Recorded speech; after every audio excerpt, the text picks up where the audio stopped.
You might have a quiet feeling you don't talk about much, that you're behind. Not in a dramatic way, not in a crisis way, just a constant sense that time is moving and you're not where you're supposed to be. You see people your age settling into clear paths, careers that make sense, lives that look decided. And when you look at your own life, it doesn't feel empty. It feels full of interests, full of ideas, full of directions you could have taken. And that's what makes it confusing. Because you didn't do nothing, you didn't waste years, yet the feeling remains. Like everyone else is progressing forward, and you're somehow standing slightly to the side, watching the timeline move without you. That's the feeling we're talking about. Here's what's actually happening. The feeling isn't coming from your life, it's coming from how you're measuring it. Most ideas of being on track come from external timelines.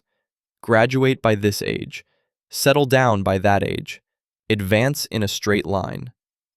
Those timelines work well for people whose paths are linear. But your path hasn't been linear. You've explored, you've shifted, you've followed curiosity when it mattered. The problem is that curiosity doesn't show progress in obvious ways. So when you compare yourself, you're not comparing effort to effort. You're comparing a layered life to a straight line template. Social media makes this worse. You mostly see finished milestones, not the uncertainty, the trade-offs, or the costs behind them. So your mind fills in the gaps and assumes you're late. But feeling behind doesn't mean you are behind.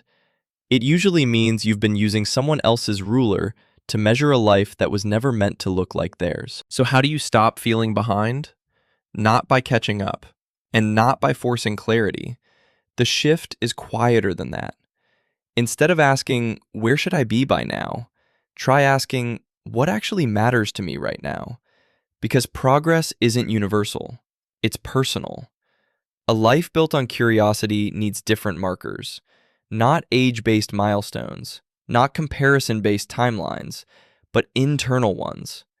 What have you learned that changed how you think? What skills have you layered, even if they don't fit one label? What experiences gave you context, not just credentials? Those count, even if they don't announce themselves. It also helps to limit comparison, not because comparison is bad, but because most of what you're comparing yourself to is incomplete information. You're seeing highlights, not the doubts, the stagnation, or the compromises. And finally, give yourself permission to be in a phase. You don't need to resolve your whole life. You don't need to arrive somewhere final. You just need a direction that fits now. One that gives your attention a place to land. When you measure progress that way, the urgency softens, and the feeling of being behind slowly loses its grip.